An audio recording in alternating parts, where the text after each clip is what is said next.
Súmula 462. Nas ações em que representa o FGTS, a Caixa Econômica Federal, quando sucumbente, não está isenta de reembolsar as custas antecipadas pela parte vencedora. 461. O contribuinte pode optar por receber, por meio de precatório ou por compensação, o indébito tributário certificado por sentença declaratória transitada em julgado. 460. É incabível o mandado de segurança para convalidar a compensação tributária realizada pelo contribuinte. 459.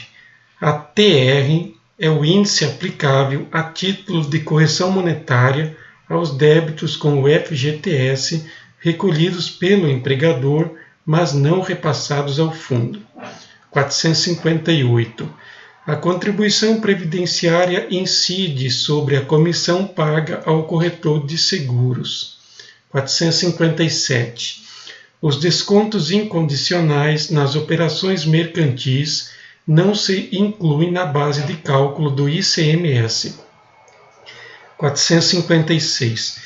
É incabível a correção monetária dos salários de contribuição considerados no cálculo do salário de benefício de auxílio-doença, aposentadoria por invalidez, pensão ou auxílio-reclusão concedidos antes da vigência da Constituição de 88. 455. A decisão que determina a produção antecipada de provas com base no artigo 366 do CPP deve ser concretamente fundamentada, não a justificando unicamente o mero decurso do tempo. 454. Pactuada a correção monetária nos contratos do SFH pelo mesmo índice aplicável à caderneta de poupança, incide a TR a partir da vigência da Lei 877. Súmula 453. Os honorários sucumbenciais, quando omitidos em decisão transitada em julgado, não podem ser cobrados em execução ou em ação própria. Essa súmula ela foi revogada pelo novo CPC, que permite isso, essa 453, que agora os honorários sucumbenciais, ainda que sendo omissa a sentença ou acordo, quanto à fixação deles, podem sim ser cobrados em ação própria. Súmula 452. A extinção das ações de pequeno valor é faculdade da administração federal, vedada a atuação judicial de ofício. 451. É legítima a penhora da sede do estabelecimento comercial. 450. Nos contratos vinculados ao SFH, a atualização do saldo devedor antecede sua amortização pelo pagamento da prestação. 449. A vaga de garagem que possui matrícula própria no registro de imóveis não constitui bem de família para efeito de penhora. 448.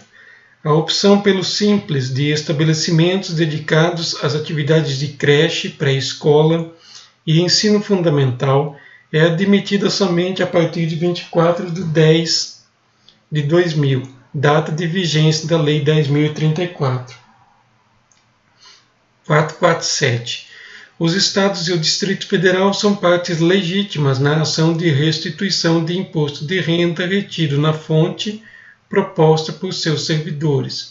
446. Declarado e não pago o débito tributário pelo contribuinte, é legítima a recusa de expedição de certidão negativa ou positiva com efeito de negativa. 445.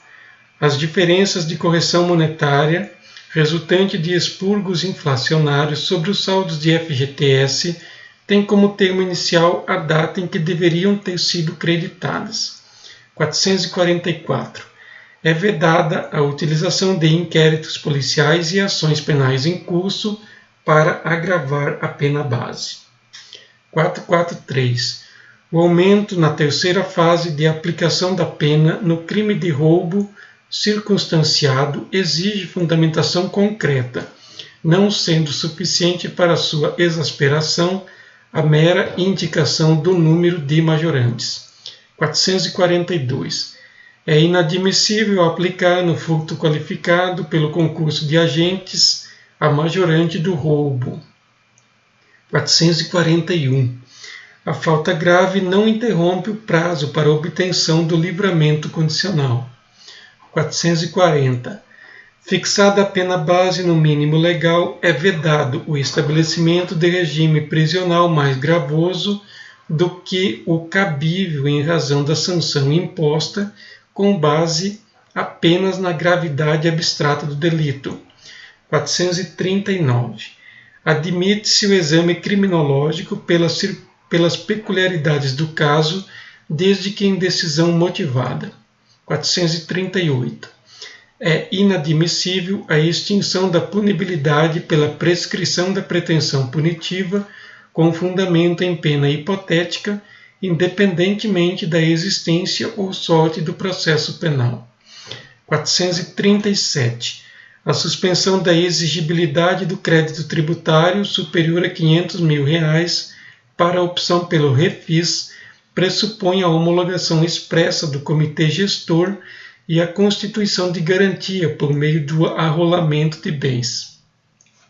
436. A entrega de declaração pelo contribuinte reconhecendo o débito fiscal constitui o crédito tributário, dispensada qualquer outra providência por parte do fisco. 435. Presume-se dissolvida irregularmente a empresa que deixar de funcionar no seu domicílio fiscal sem comunicação aos órgãos competentes, legitimando o redirecionamento da execução fiscal para o sócio gerente. 434. O pagamento da multa por infração de trânsito não inibe a discussão judicial do débito. 433. O produto semi-elaborado para fins de incidência de ICMS é aquele que preenche cumulativamente os 3 requisitos do artigo 1º da Lei Complementar 65. 432. As empresas de construção civil não estão obrigadas a pagar ICMS sobre mercadorias adquiridas por insumos em operações interestaduais. 431. É ilegal a cobrança de ICMS com base no valor da mercadoria submetida ao regime de pauta fiscal. 430. O inadimplemento da obrigação tributária pela sociedade não gera, por si só, a responsabilidade solidária do sócio-gerente. 429. A citação postal, quando autorizada por lei, exige o aviso de recebimento. 428. Compete ao TRF decidir os conflitos de competência entre Juizado Especial Federal e Juízo Federal da mesma seção judiciária. 427. A ação de cobrança de diferenças de valores de complementação de aposentadoria prescreve em 5 anos contados da data do pagamento. 426. Os juros de mora na indenização do seguro DPVAT fluem a partir da citação. 425. A retenção da contribuição para a Seguridade Social pelo tomador do serviço não se aplica às empresas optantes pelo Simples. 424. É legítima a incidência de ISS sobre os serviços bancários congêneres da lista anexa ao Decreto-Lei 406 e à Lei Complementar 56. 423. A contribuição para financiamento da Seguridade Social, COFINS, incide sobre as receitas provenientes das operações de locação de bens móveis.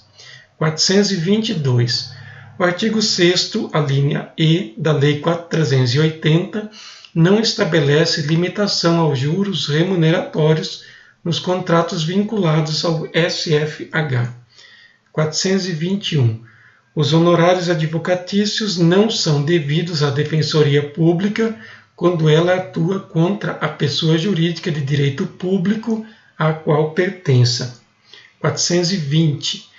incabível em embargos de divergência discutir o valor de indenização por danos morais. 419. Descabe a prisão civil do depositário judicial infiel.